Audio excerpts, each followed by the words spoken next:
Greetings and good morning, teacher. My name is Sujia Feng, and I'm a 16-year-old high schooler studying in SMKP Methodist Kuantan. I am also a prefect for co-curriculum, and I always do my responsibilities dutifully. And my achievements includes being a gymnast that represents my state Pahang in Sukma 2022. My dreams includes being an author in the future because I am inspired by all the books I read, and especially the book I am going to introduce you today, teacher, Rick Riordan. Now let's dive into the main topic for today. Today I am going to review the book of Magnus Chase and the Sword of Summer, written by Rick Riordan, also known as the creator of Percy Jackson. Rick Riordan is a very well-known author in New York, and his books are also well-loved by all around in the world, including me.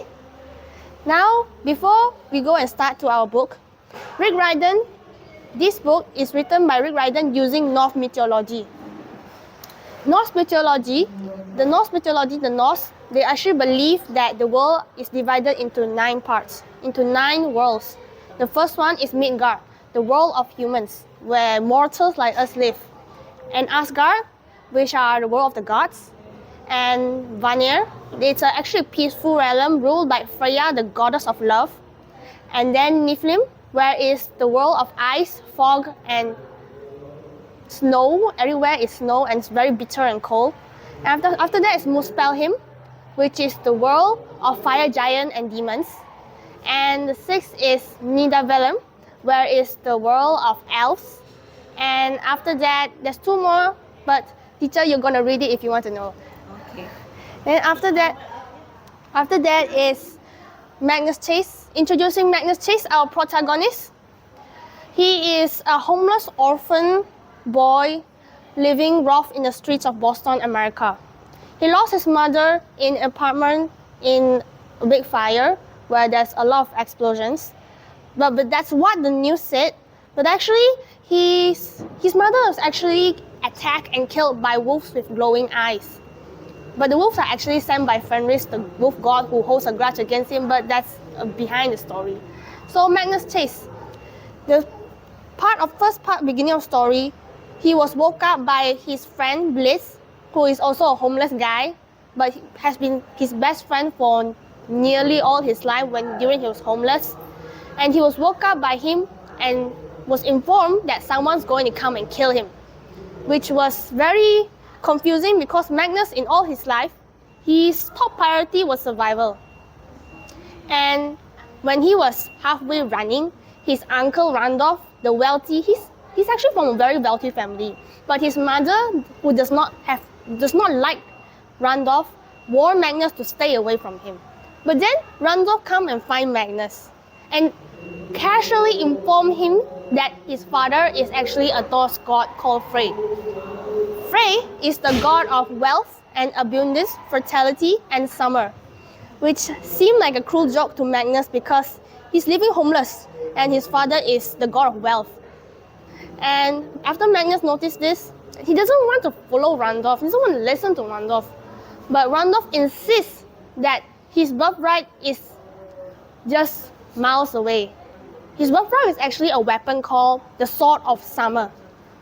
And it is hidden under a river. And because today is actually Magnus' birthday, in January 9th, something like that, and because he's 16 years old, qualified to actually handle his birthright.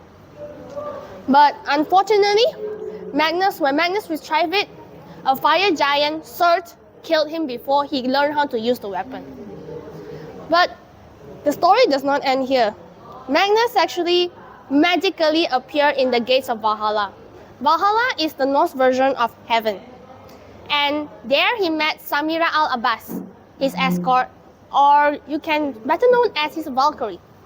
Valkyries are responsible for choosing those who die worthy of being a hero to enter Valhalla. And Magnus, who does not feel heroic at all, thinks that he does not belong here and he wants to go back home. And Sam, well, she's actually a very fierce, loyal, stubborn, reliable Muslim girl, and she offers wear a headscarf. So she threatened Magnus that if she doesn't stay, she would personally kill him.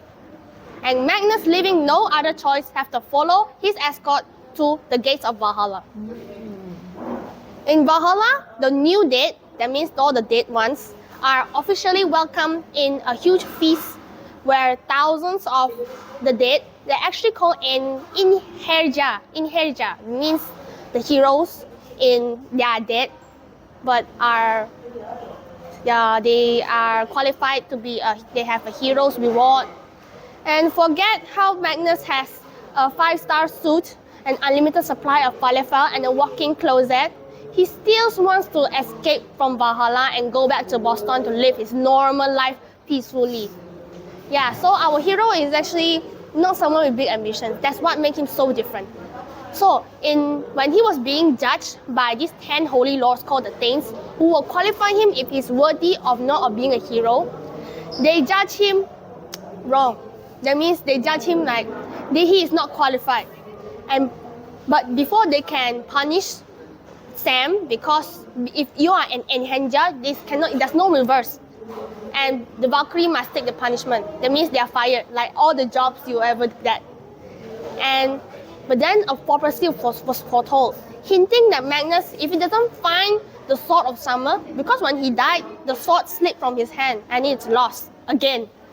So, hinting that Magnus, if he doesn't find his father's sword, the Ragnarok will happen, which is actually Doomsday in 1 week. And Magnus, being thrown into confusion and also frustrated because all he wanted was to live alone, peacefully, but these Norse gods or entities have to come and disturb his peaceful life. So when he was in his 5-star suit waiting for his judgment, his friend Bliss and Harf suddenly fell from the ceiling.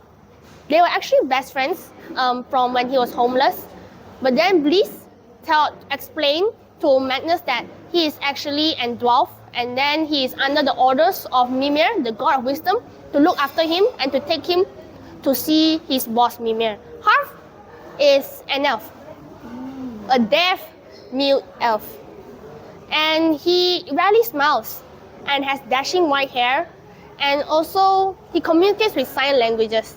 So he's very fluent in using curse words in sign languages, and he also taught Magnus. So Magnus learned how to read his sign languages.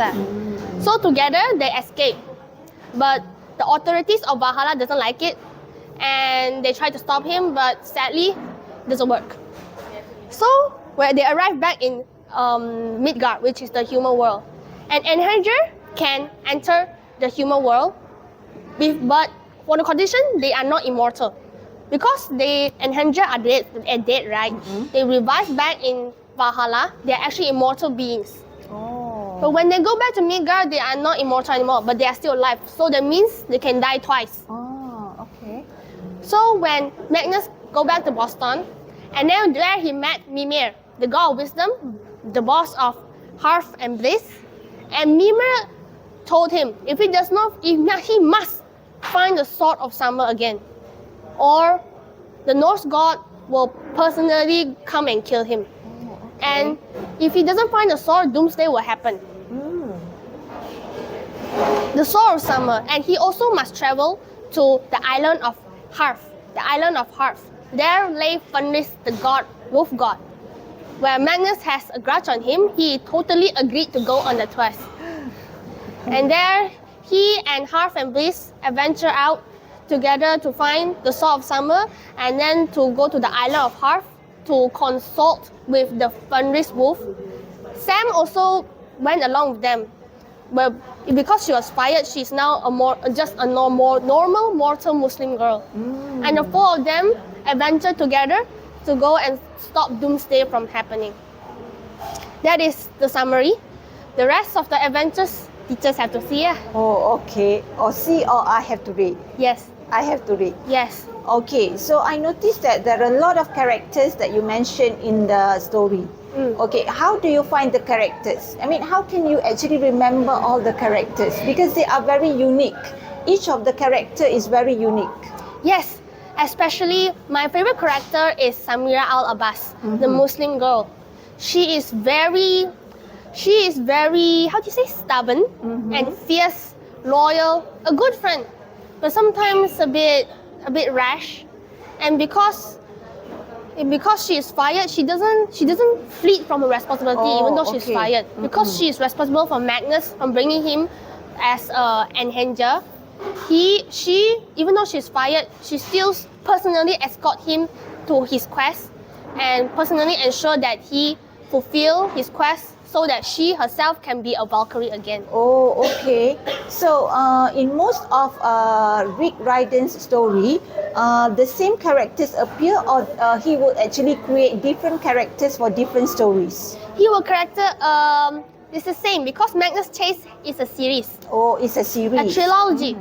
Along with other of his books, he wrote Percy Jackson, the Hero of Olympus. Meaning the same characters will appear in other books as well? Not actually. He will create new characters. New characters, okay. But he also wrote a special edition where all the characters come together. Oh, okay, as if a combination of the other characters like as crossovers. well. Okay. So how many books of Ricky Riordan that you have read so far? 23, including Magnus Chase and the Soul of Summer. Is he coming out with another new book? Well, yes. I'm actually very fascinated with his new book called The Sun and the Star. It's actually written for Nico di Anglo, which is another mythology, Greek mythology. You have not read? No, because it's new and they haven't come in Malaysia yet. Okay, usually most of his book are this thick, or would it be like thinner? Well, actually, most of his book is this thick. And So far, you have mentioned that you have read 23, right? 23 of his book. Why, in particular, you choose Rick Riordan's writing?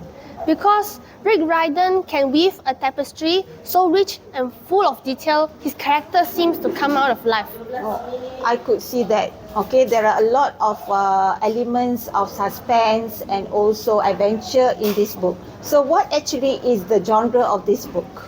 It's mostly about mythology, but in this case, it's Norse mythology with a hint of adventure, fantasy, and also a streak of sarcasm and humor. Okay, so in other words, you love this kind of genre. Yes, I am very passionate about it. Oh, okay, it is something new for me.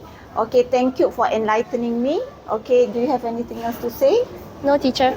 Okay. Thank you, teacher, and thank you the rest for listening. Okay, welcome.